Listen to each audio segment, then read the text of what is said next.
Hello and welcome to Happier, a podcast where we talk about strategies and ideas for making our lives happier. This week, we'll talk about why it's helpful to forecast our own foibles, and we will weigh in with some answers on a hot debate that has divided households and generations.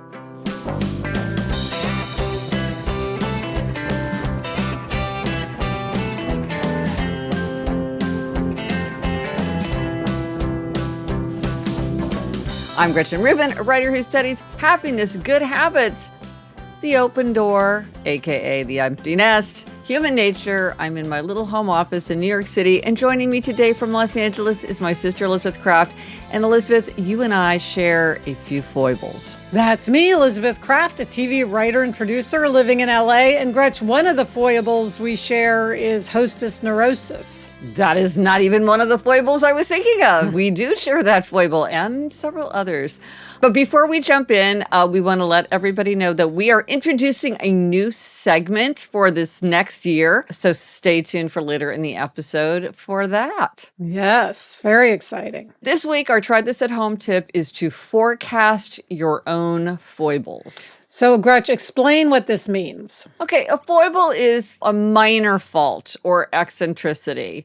So what is helpful is if you, and this goes to self-knowledge, which we talk about all the time, which is when we recognize something that is true about ourselves, or, maybe a foible that we often display, or a loophole we often invoke, or whatever it might be, when we know ourselves and think about ourselves, we can imagine what might happen in the future and set ourselves up better for success. Yes. So, Gretchen, what made you start thinking about this? I think it was prompted by an event in your life. Yes. Well, as I have talked about many times, Eleanor is through the open door. We moved her in. It was sort of a huge family milestone.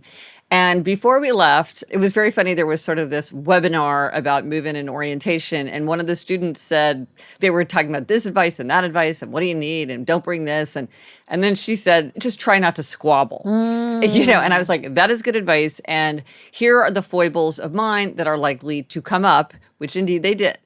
I could anticipate that I will get rattled if I think that we're breaking a rule. This is part of my upholder nature, I think. So for us, it was like, you have 20 minutes to unload your car, and then you were really supposed to move it. And I was like, if I feel like it's moment 21, or maybe it's minute 18, but I'm worried that we're not going to be done, I'm going to start becoming frantic. This is not brain surgery. If it takes 22 minutes, that is fine. So I gave myself this talk, like, don't get overly focused on this time. Also, I kept saying to myself that I may want to hurry. There is no need to hurry. We have plenty of time. If people like Jamie are kind of wandering off and are not being absolutely as productive as I think they could be, that's okay. I don't want to start snapping. That is what I do when I get anxious or whatever. I start to snap. And I thought, I just don't want to look back on this day and regret the way I behaved. We have plenty of time. I don't want to cast a shadow on the day for Eleanor. I don't want to take it out on Jamie, which I have to say I often do. If I'm getting rattled, I start blaming him. And so by anticipating the kinds of things that I was kind of likely to do that are not me living up to my ideal self, or not me being the kind of family member that I want to be in this circumstance, I wanted to give myself a pep talk and remind myself of what really mattered to me. So, Gretchen, I have to ask, how did it go? Did you manage to be the self you wanted to be in this big rite of passage moment? Not 100%, I would say. There were some low points, but I was able to laugh at it. I was able to say, like, okay, here I go. But like, one of the things that was really helpful to me is I was like, people matter more than process. So when Eleanor's roommates' parents were in the room, I'm like, okay, I can stop and talk to them instead of being like, oh my gosh, I just have to be so focused on my task. I can't think about anything else, because the people are more important than the process. Eleanor was like, can we take a break and like just go get a cup of coffee? And I was like, of course we can. You want to take a break? Let's take a break. Let's just gather your thoughts, collect yourself. Then we'll come back, because there is no hurry. There is no hurry. But I get this thing where I'm like, we got to rush. We got to like get through the to-do list. And then that brings out the worst of me. So I think I did do a much, much better job by giving myself sort of this cheerleading pep talk, and just being very frank about what my character pitfalls are. I know that very well about myself. Everybody around me, Elizabeth, you can attest to this. Everybody around me knows this. This is how I do. So it helped. Good, good. How about you, Elizabeth? Can you think of some of your foibles? I can think of some of your foibles. Yeah, Gretchen, this really applies to me with traveling. So I know me too. that when I have to get on the road, especially if I'm with other people, namely Adam and Jack, my son, I get extremely overwrought about time and getting to, the big thing is really getting to the gate at the airport. And I'll start getting stressed about it 3 days in advance. And marching around and saying, you know, we're going to have to leave on time for the airport this trip and all of that. And I know this, and even to the degree that Adam will say on our way to the airport, you know that you're going to end up apologizing for how stressed you are and making us all stressed. Why don't you just not do it now? It sounds so easy when you put it like that. I know. But of course, I'm thinking, but you caused us to be 10 minutes late to the car, et cetera, et cetera. So I can't say that I have, again, conquered this, but I just got tickets for us to come to New York for Thanksgiving with good. You got your tickets. Good. Yes. That's our next kind of big family trip. I am going to really try to make it all a pleasant experience by forecasting my foibles. And maybe giving us an extra half an hour known only to me. That would probably help. That's a great idea. And I find that part of it also, and I think this works for both of us, is by recognizing it and saying like, okay, well, even if I do it, can I have a sense of humor about it? Or can I frame it in a way that sets it up as lighthearted so I'm still badgering or whatever, but I can have a lighter tone. I feel like when you have a little bit of distance, you can think about, okay, well, there might be better ways to put it or a way to frame it. Like, please can we just put me out of my misery and just whatever it might be. But by anticipating it, we set ourselves up better for success. And if you can't avoid your foible, maybe you can minimize your foible or partly avoid your foible or do whatever it might be. Whereas if it comes at you unawares, at least for me, that's when it brings out the worst in me. Yeah, and we both mentioned things about sort of rushing or wanting to be on time or getting through things, but it could be anything. You could be someone who doesn't do something on time, and that's your foible. Or you could be someone who curses in front of the wrong people, and that is your foible. Or makes inappropriate jokes, or, you know what I mean? We all have our different foibles. It's knowing what yours are and what you want to be aware of. Right, exactly. Well, that's an excellent point. I would love to hear what comes to mind, what foibles they're trying to forecast. So let us know if you do try this at home and how forecasting your own foible works for you. Let us know on Instagram, TikTok, Threads, Facebook. Drop us an email at podcast@gretchenrubin.com. Or as always, you can go to the show notes. This is happiercast.com/497 for everything related to this episode. Coming up, we have a happiness hack related to an issue that has been dividing families for years. But first, this break.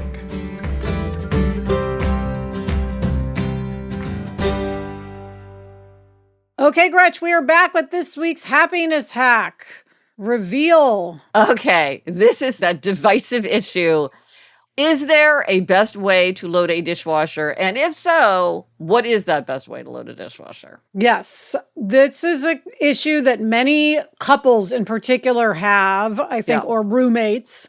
How do you load the dishwasher? And it reminded me when we were talking about it, Gretchen, of a really funny meme that is, in every relationship, there's one person who stacks the dishwasher like a Scandinavian architect and one who stacks it like a raccoon on crystal meth. And that just made me laugh. That's very funny. Okay, so this advice is completely taken from a Washington Post article called The Best Way to Load a Dishwasher. and they consulted with the experts. So I will post a link in the show notes. Again, it's happiercast.com/497 if you want to read the whole thing. We want to give them credit because this is where we're getting the information.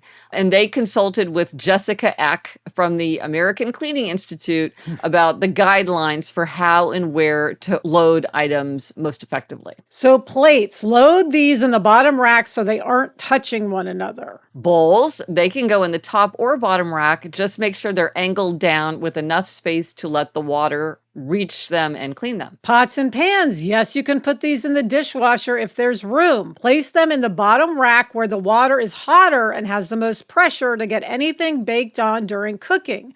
As with bowls, they should be angled down and have some space around them. Okay, glasses and mugs. This I found very interesting. Always load glassware and mugs in the top rack, okay? Because a lot of times I will put them in the bottom rack. Place glasses facing down between the tines, but not over the tines, because putting them over the tines can put more stress on the glass, and that makes it more likely to get damaged. And I have to say, this has happened to me. I put them on the tines, and then when I unload the dishwasher, the glass will have like broken in two. I did not realize that was possibly because of the tines. Plastic. These items should go on the top shelf because the water pressure and temperature are lower, meaning there's less potential to damage or deform the plastic. So I didn't know that. That's great advice. Okay, silverware. So here's a question. If you put handles down, they get cleaner because the dirty parts are more exposed to water. But if it's a sharp thing, you might want to have the handles up so that you don't stab yourself or have somebody else stab themselves when they're reaching in to collect them. So that's like what's more important to you given what you're loading there. And there's also the reminder that if you have spoons, make sure that they haven't accidentally gotten nested with each other because they won't get clean if they're, right up against each other. And then finally, don't overload the machine. If you have things that are overlapping one another or there isn't a lot of space between them, it's better to save some things for the next load, she says. Dishwashers use far less water than people think. An Energy Star machine uses about 3 gallons per load, the rough equivalent of running the faucet for about a minute and a half. So it's okay to run a load when the machine isn't full. Eck uses what she calls an 8-dish rule in determining whether to wash the extra dishes by hand. If you're washing more than 8 dishes, it's more efficient to run the dishwasher than wash by hand. Now, see, I find this fascinating because I was absolutely, and this is relevant to us kind of now that we're in this open door phase and we're not having as many dishes. Yes. I wait until the last possible minute where I've gotten everything covered with a dish. But then I would also often end up washing things by hand. So it's just, to me, very counterintuitive. I think of it as using tons and tons and tons of water. So I found that to be very helpful. Also, the reminder of things never to put in the dishwasher, which is cast iron, good knives, or wood. And then with crystal and delicate glassware and old china, that can get damaged. So I guess it's whether you want to take the risk or not. This is definitely going to change the way I load the dishwasher. Yes, the tines thing with glasses is something that I definitely didn't know. A lot of this I already did. But it is funny because, again, with the household thing, sometimes I open the dishwasher and I'm thinking, what happened here? Right. It looks like there was some sort of tornado in the dishwasher. Why are things akimbo like Okay, this? but so here's the thing. The reason that I load it very, very neatly is because you can get more things in there. And if you do it in this higgledy-piggledy way, you can't fit as much. But the fact is, maybe that's fine because you just run it slightly more often and you're still better off doing that than washing things by hand. Because I think that's like for the people that are more on the Scandinavian architect end of the spectrum, it's about fitting stuff in. Yes. Yes. So that's interesting. Very interesting information. So I'll post a link in the show notes. And now let's just for our new segment. Let's unveil it. Yay, new segment. It's been a while since we had introduced a brand new segment. Yes, and I'm really excited about this one. So this is called Open Door, Empty Nest. Open Door is how I'm rebranding the empty nest, but I still throw the empty nest in there because everybody knows what that is. So it's going to be ideas, insights, suggestions, tips, updates, all about the open door / empty nest phase of life. And Alyssa, one of the things that I found now that I've sort of announced to people that I'm going to do a big project on this is that many people feel a lot of anticipatory anxiety about this stage of life. Even people who are like, oh, I have a newborn home from the hospital and I'm already like weeping when I think of like having this kid go off to college. And so I think a lot of people are interested in it, even though it's not really something that's on the horizon for them in the next year. Oh, yeah. I mean, Adam has absolutely, my husband, been dreading this for years, and Jack still got another 4 years. Yeah, the days are long, but the years are short. All right, Gretchen. Well, I know you took a big step in your open door journey. Yes. Tell us what it is. Well, very fittingly, with the idea of an open door metaphor, we have bought a house outside New York City, a place for the weekends in Westchester. So this is super exciting. Now, this is sort of a dream come true. We had thought about this for years. We've rented in the summers, and now it's all come together. But I don't think it's a coincidence that we're making this move now that we're in this new phase of life. Well, isn't it counterintuitive, though, that like you have fewer people in the house, but now you have more house? That is an excellent point. And here's how we thought about it. So for years when we were thinking about a house, several people warned us, hey, it's better not to do it when you have teenagers because teenagers are going to want to be in New York City over the weekends. And unless you're the kind of parent who's okay with your children staying in New York City by themselves, you're going to set yourself up for a lot of family conflict. And we are not that kind of parent. So we thought, it's probably not that great a timing.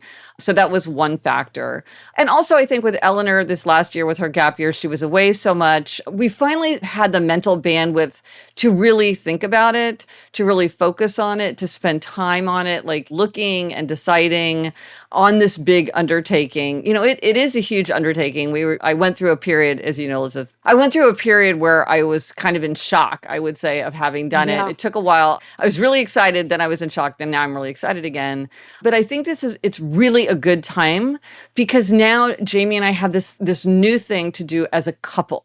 It's like a new undertaking. We have problems to solve. We have decisions to make. We love going there together. It's like a whole new place for us to explore and get to know. And so it's giving us a lot of new excitement for the two of us. Yes. And you've been in New York forever. So you've always been in an apartment. Yes. So this is a house, your first house together. Yes. And it is that living in an atmosphere of growth that you always talk about. Well, yes. And I really want to bring that into it. Exactly as you say, like I have all these fantasies that I'm going to be doing watercolor. Okay, we'll see. But also, so it's on a lake, which is amazing. That's part of the reason we love this house. And the previous owners left their kayaks. They had 2 kayaks. They left them for us, which was so thoughtful. And I've decided every single day that we are there, if it's not freezing cold, because I do suffer from the cold, I'm going to go out even for like 10 minutes on the kayak and just participate in the lakeness of it. And so I feel like this is going to be a whole new part of my identity as somebody who kayaks. So anyway, I felt like this phase of life gave us the bandwidth to tackle this and to enjoy this and to think about this. Yeah, and I think it's nice to have something to replace kind of all of your mom duties, right? Right. Not that you don't still have mom duties, because you always will, but it's just at a totally different level. And now all that sort of energy you're used to expending, you can expend on this other thing that will also bring a lot of joy to everybody in the family, including me. I think I mentioned we're going to New York for Thanksgiving. We're all going to have Thanksgiving with your in-laws as well at your house in Westchester. Well, and listen, it's so funny because when you hosted a Thanksgiving, I was like in my mind being like, well, that will never be me because I will never do it. And now we've got this house. I'm like, I'll do it. Yes. And then I thought, wait, what am I saying? Now, of course, I feel incredibly fortunate, incredibly lucky. Like not a single day that we deal with this that I'm not like, oh my gosh, we are so lucky. Another thing that makes it really lucky is because Eliza she's in graduate school now, but she's in New York City. And so I'm like, well, this is good because this is an appealing place for Eliza too. Yes. And she loves it. So anyway, I don't think that the timing is accidental. And I feel so fortunate that we're able to add this into the mix as the door opens. One door closes, another door opens, and this is a door for us. Yes. Well, I look forward to getting to know Country Gretchen. This will be a whole new you. You and me both.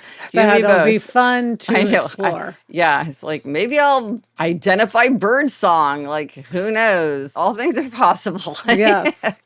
And now for listener question. This is a question for listeners. So Katie has a question and we are throwing it to listeners. So listen and get in touch if you have some suggestions for Katie. Katie says, I'm getting divorced after 19 years of marriage. I just got a full-time job after 15 years as a stay-at-home mom, and I'm moving from our house to an apartment in a few weeks.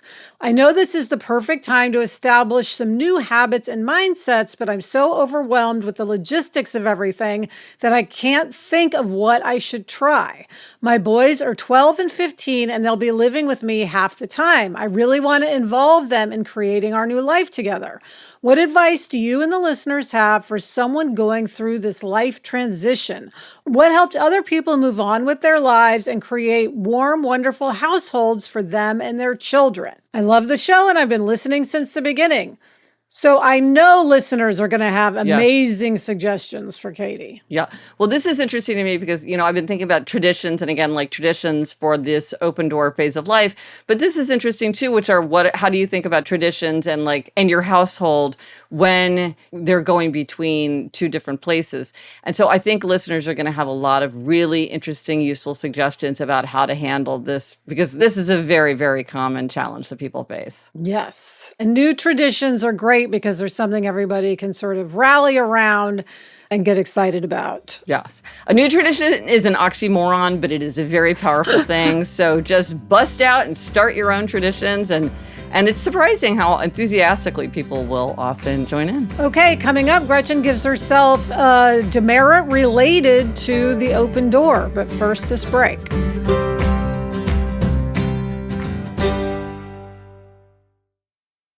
Okay, Gretch, this episode, you're up with a happiness demerit. Okay, so I'm gonna put a little more color on my foible, paint a picture for people, because this was the demerit that I earned. Then I kind of got a grip on myself. Okay, so it's move-in day. Our slot is 8 to 10 a.m., and so we're having breakfast beforehand. And I can tell from Eleanor's mood that she does not want to talk about what's going on. And I'm just like, okay, this is the time where we just sort of make light conversation about something else. So I'm casting about in my mind for something. And so I say to Jamie, oh, you never really told us about that conference. Did anything interesting happen there? And he's like, nope. In this, what I would say is kind of a snarky way.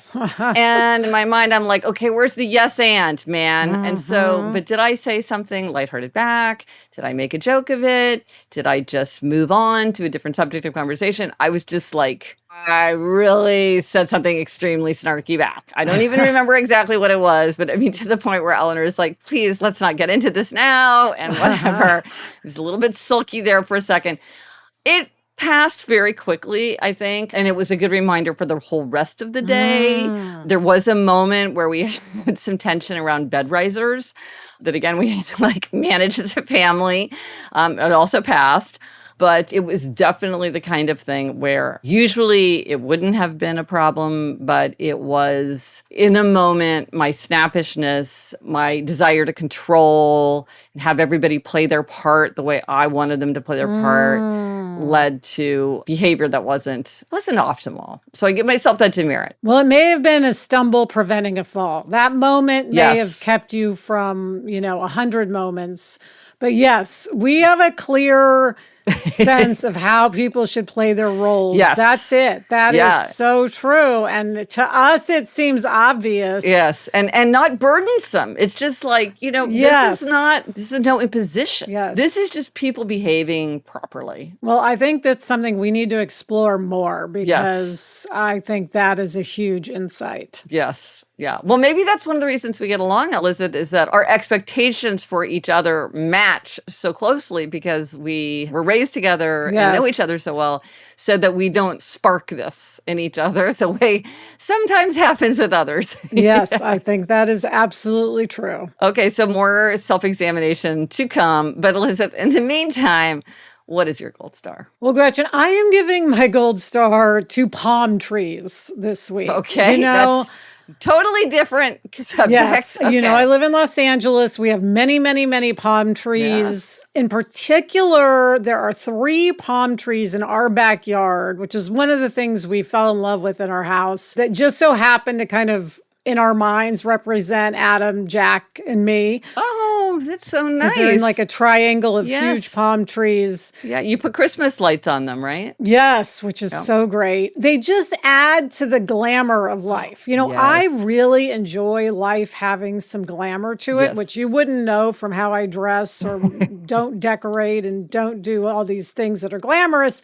But I do love a little glamour, and palm trees to me equal glamour. And so I love just seeing them around, having them in my life, and living somewhere with many, many palm trees. I will never see a palm tree the same way again. I now have a new appreciation for the glamour of palm trees. And it's such an LA thing or a Southern California thing. It really does feel special. Oh, that's so nice. Yeah. Now, the resource for this week, it is fittingly the Memento Keepsake Journal. If you are trying to keep track of keepsakes, we've heard from many people about how they're using their Memento Keepsake Journals.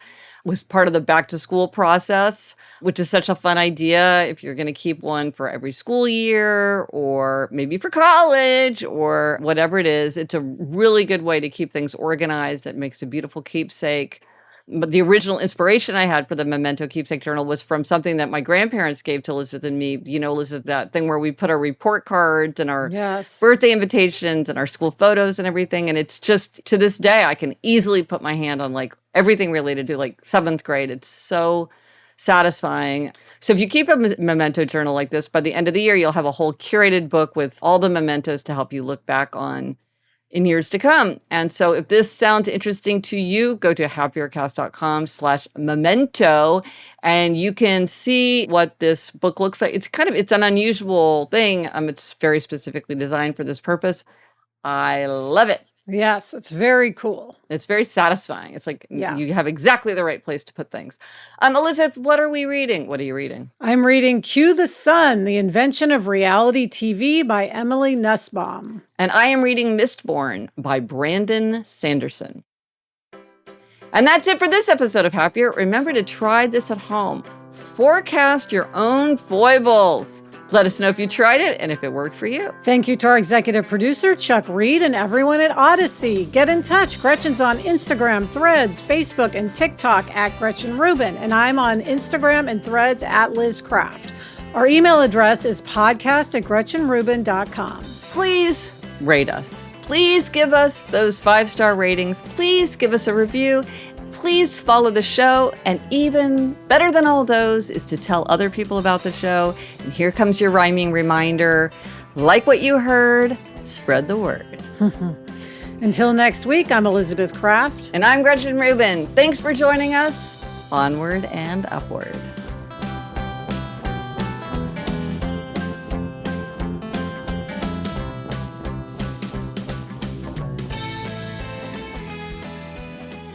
So, Gretchen, does the apartment feel quiet? It does. I mean, it's still early days. This just happened, but it does have a different vibe to it. Even from when Eleanor has been gone away for summer camp or traveling, it feels different knowing that we've passed this milestone. It's just there's a different atmosphere. It's interesting.